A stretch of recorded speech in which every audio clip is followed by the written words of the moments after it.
Il se rêve à la tête d'un empire, l'empire ottoman. Le président turc Recep Tayyip Erdogan n'a de cesse d'exalter la grandeur passée de son pays.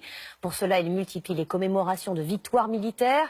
Il incite aussi la télévision à produire des séries historiques dans lesquelles les Turcs humilient les Occidentaux, parfois à coups de gifle. Le reportage de Stéphanie Pérez et Chloé Cormery.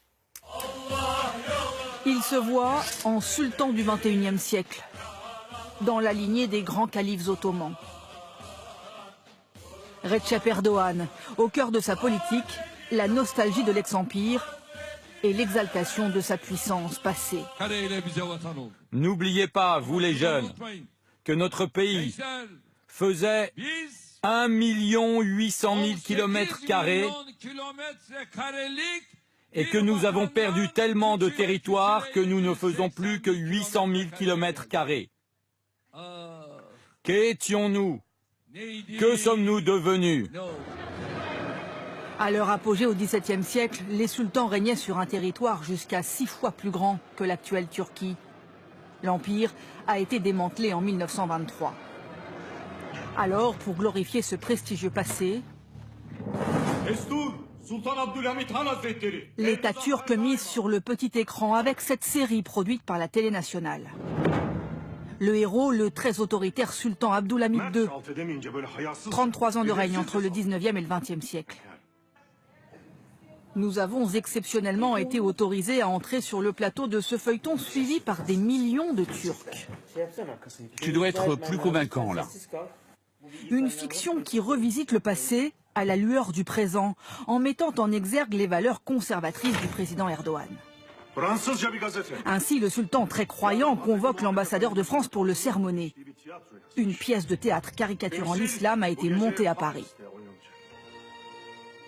Ils insultent notre prophète, avec des mots que je n'arrive même pas à prononcer.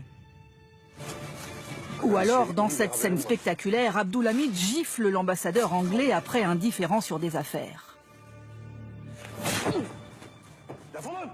L'Empire seul contre ses ennemis européens, forcément une allusion à l'actualité turque.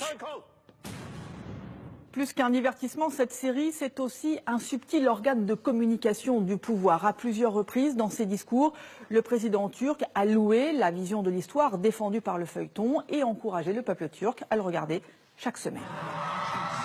Une nostalgie très politique, pas une cérémonie officielle sans l'exaltation des victoires des grands sultans. Il s'agit d'entretenir la fibre nationaliste du peuple turc, d'autant plus que la Turquie est engagée dans la guerre en Syrie. D'ailleurs, pour encourager les soldats, les autorités ont envoyé les fanfares traditionnelles ottomanes dans les campements. Chez les électeurs du président Erdogan, le message fait mouche. Ils rêvent avec lui d'une république turque toute puissante. Comme nous avons pu le constater à 2 heures d'Istanbul, dans ce village où les maisons colorées et les ruelles pavées sont restées les mêmes qu'à l'époque ottomane. L'Empire ottoman est en train de renaître. Notre pays s'améliore, notre économie se développe.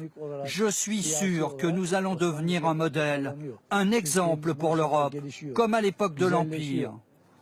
Celui qui ne connaît pas son passé ne peut pas construire son avenir. Avec sa politique expansionniste et son intervention en Syrie, le président Erdogan veut-il créer son empire?